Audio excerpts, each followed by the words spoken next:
जैन धर्म जो है ऋषभदेव भगवान के द्वारा चलाया गया।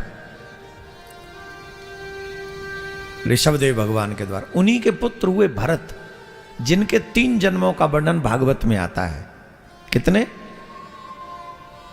कितने कौन कौन मुक्ति चाहते हैं अपनी, कि दोबारा इस धरती पे नहीं आना? चाहते हो कि नहीं?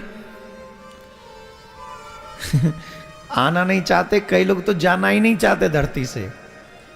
कई लोग तो बात ही नहीं सोच रहे कि हमें जाना भी है। उन्हें लग रहा है कि नहीं, हम थोड़ी जाएंगे, यही लोग जाएंगे, हम तो यहीं रहेंगे। एक बात कंफर्म है, जाना पड़ेगा, तुम चाहो या मत चाहो, लेकिन दोबारा ना आना पड़े इसके लिए एक प्रयास अवश्य करो। ये भरत जी महाराज के 3 जन्मों के प्रसंग से हमको मिलता है। भरत जी महाराज का 3 जन्मों का वर्णन भागवत में आता है। 3 जन्मों का। भरत जी महाराज राजा भरत थे, और राजा भरत होते हुए एक सीमा होती थी पहले, कि जब बच्चे बड़े हो गए, सुयोग्य हो गए, हमारी एक एज हो गई, तो चलो अब संसार का त्याग करें, वन में जाएं, भगवान का भजन करें, अपने बच्चे को राज्य दें। राजा लोग अधिकांश यही करते थे। तो एक समय होने पर भरत जी अपने पुत्र को राज्य देकर गए, और जब पुत्र को राज्य देकर भरत जी महाराज गए, सरोवर के तट पे उन्होंने कुटिया बनाई, और कुटिया बनाकर रहने लगे, भजन करने लगे। एक भी दिन किसी की याद नहीं आई घर वालों की। आप लोग एक दिन के लिए भी वृंदावन जाते हो तो फिर याद आती रहती है, घर में क्या होगा, क्या हो रहा होगा, है ना? आती है कि नहीं? लेकिन भरत जी महाराज इतना बड़ा राज्य छोड़ कर आए, इतना सब छोड़ के एक भी दिन न रानी की याद आई, न महल की याद आई, न किसी की याद आई, कुछ नहीं। ये सब तो ठीक था, पर हुआ क्या? एक दिन एक मृगी जल पीने के लिए आई।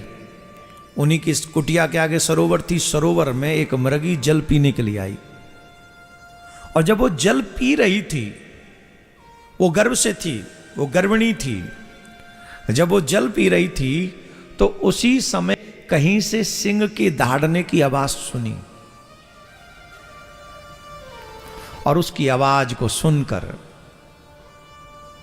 वो डर गई, और डर की वजह से, भय की वजह से उसका प्रसव पीड़ा प्रारंभ हुआ, और उसके गर्भ से वो मृग का बच्चा जन्म ले लिया, और वो डर नहीं समाप्त हुआ था, इसलिए सरोवर में कूद गई। सरोवर में ज्यादा देर तैर नहीं सकी, इसलिए वो मर गई। और ये सारा दृश्य भरत जी देख रहे हैं। जीवों को दया करनी चाहिए। ध्यान रखो, एक सुनो, भगवान का स्वभाव है दया करना, क्रूरता करना दुष्टों का स्वभाव है, और जो भक्त होते हैं उनमें भी दया का स्वभाव होता है। समाज में कई प्रकार के लोग रहते हैं। एक दयावान होते हैं क्योंकि वो भगवान को मानने वाले होते हैं। भगवान को मानने वाले लोग हमेशा दयाशील होंगे, और जो अपनी में रहते हैं वो कभी किसी पे दया नहीं करते। वो तो अपने बच्चों पे दया नहीं करते, औरों पे क्या करेंगे? कई माँ बाप को नहीं देखा बड़ी जोर जोर से पीटते अपने बच्चों को, ऐसे समझो जैसे इसी से दुश्मनी है पिछले जन्म की। बच्चों पे भी दया नहीं करते। दया धर्म को रूप है। ये जो दया है, ये पहला चरण है कि हम में धर्म है। आप जितने दयावान होंगे उतने ही श्रेष्ठ होंगे, उतनी भगवत कृपा पात्र होंगे आप। भगवान सबसे बड़े दयालु हैं, उनसे बड़ा दयालु कोई नहीं। पूरे 84 लाख योनियों में हम भटकते रहते हैं, कभी भगवान की याद नहीं करते, लेकिन एक जन्म में भी अगर हम भगवान के टोटली सरेंडर हो जाएं तो 84 लाख योनियों के पापों को भूल जाता है भगवान, और वो हमें क्षमा कर देता है, क्योंकि उसके अंदर दया है। क्या है उसके अंदर? जोर से बोलो। और वो भरत जी किसके भक्त हैं? भगवान के। तो उन्हें आ गई दया किस पे? मृग के बच्चे पे। मां मर गई है इसके, मां मर गई है इसकी, अब इसका लालन पालन कौन करेगा? ये तो बेचारा तड़प तड़प के मर जाएगा भूखा प्यासा। तो भरत जी को दया आई और दया में उस मृग के बच्चे को अपनी झोंपड़ी में ले आई। आप लोग भी 2-4 को पाल लिया करो, ज्यादा नहीं पाल सकते तो 2-4 को, तो 2-4 को नहीं, घर नहीं ला सकते तो वहीं रोटी दे दिया करो। जैसे नहीं कोई सड़क पे रहते हैं, कोई इधर रहते हैं, जरूर एक आध का पालन करो, भगवान तुम पर दया जरूर करेगा। सिर्फ अपने बच्चों के लिए मत पर इकट्ठा करो, कसम से ये बच्चे तुम्हें नरक ले जा सकते हैं, लेकिन जिससे तुम्हारा कोई रिश्ता नहीं, अगर उसकी सहायता तुमने की है ना, वो एक सत्कर्म तुम्हें ठीक ठाकुर जी के पास पहुंचा देगा, गोविंद का बना देगा। किसका बना देगा माय डियर? अब वो बोले बच्चों को पालो पोसो, बड़ा करो, पढ़ाओ लिखाओ, अच्छा सा ऑफिसर बनाओ, ऑफिसर भी ऐसा बनाओ जो धर्म को आगे बढ़ाए, जज बनाओ जो धर्म के पक्ष में निर्णय दे, नेता बनाओ जो बढ़िया सा कुर्सी पे बैठ के हमारा जो है सनातन के हित में काम करे, बिजनेसमैन बनाओ इतना बड़ा कि महाराज पूरे विश्व में नाम हो, लेकिन इतना बड़ा बिजनेसमैन हो कि जब बिजनेसमैन हो तो सिर्फ धर्म के। हमारे बिरला जी का नाम सुना है आपने? मैं आज तक नहीं मिला लाइफ में उनसे, पता नहीं मिलना हो भी पाएगा कि नहीं, इस जन्म में तो नहीं हो पाएगा शायद, पर मैं कभी भी बिरला जी को नहीं भूलता। क्यों नहीं भूलता? इस देश में एक भी बड़ा शहर ऐसा नहीं है जहां बिरला जी ने अपने धन से भगवान के विशाल काय मंदिर नहीं बनाए हों। ये सही मायने में बिजनेस है, जो धन के साथ साथ धर्म को आगे बढ़ाए, लोगों की बुद्धि शुद्ध करे, ऐसे स्थान का डेवलपमेंट करे।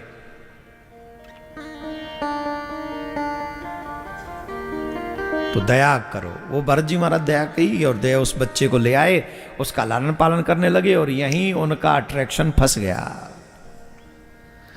दया होना अलग बात है, लेकिन उसमें लिप्त हो जाना अलग बात है। उनका मन उसमें लग गया। खाएंगे बाद में पहले उसे खिलाएंगे, जल बाद में पिएंगे पहले उसे जल पिलाएंगे, सोएंगे बाद में पहले उसे सुलाएंगे, आदि आदि क्रम में फंस गए। एक दिन मृगों के समूह को देखकर वो बालक मृगों के साथ चला गया। अब मृग के जाने पर देखो, बच्चों को अपने खुद के पुत्र को छोड़ के आ गए, लेकिन मृग के बच्चे में आसक्त हो गए। ऐसी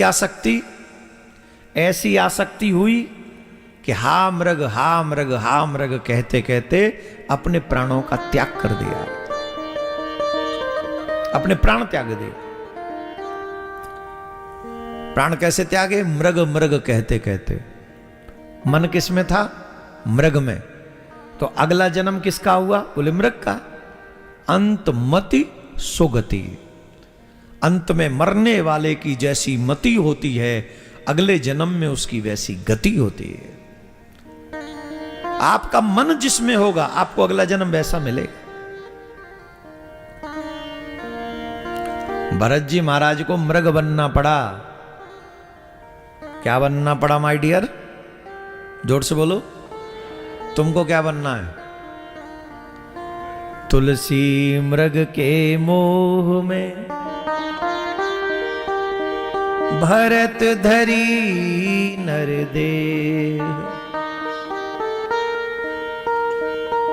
तुलसी उनकी कौन गति,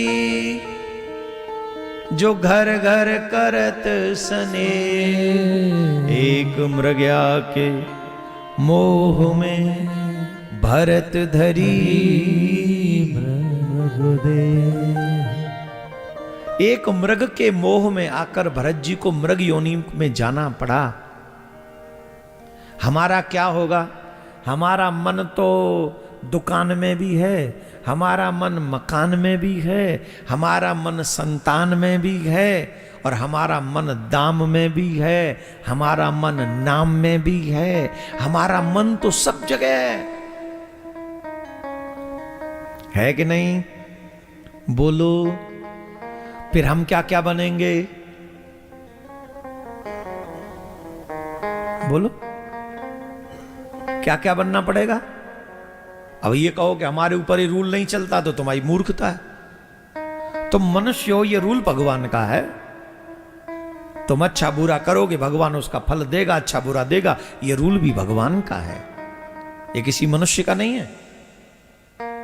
ये सारे रूल्स भगवान के हैं।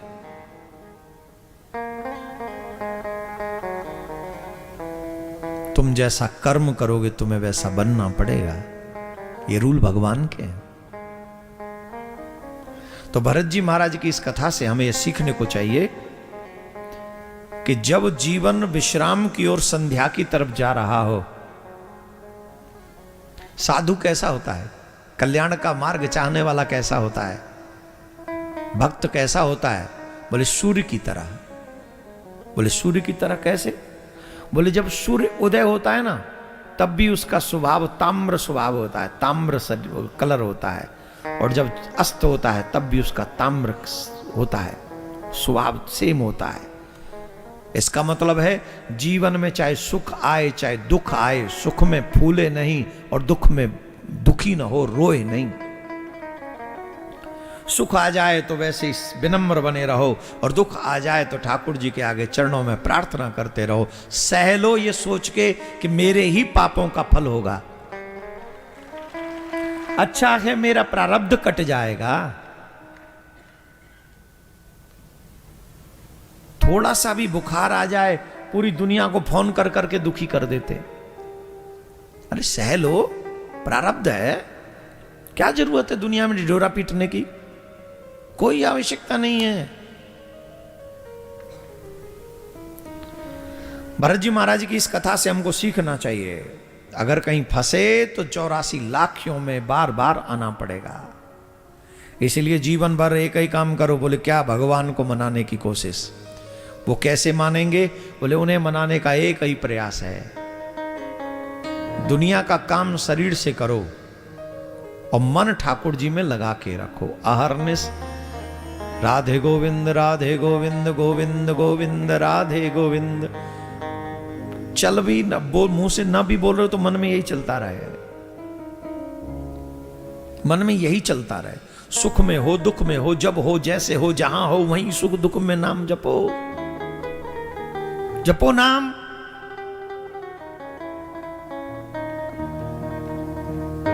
अच्छा होगा, भला होगा, लाभ होगा।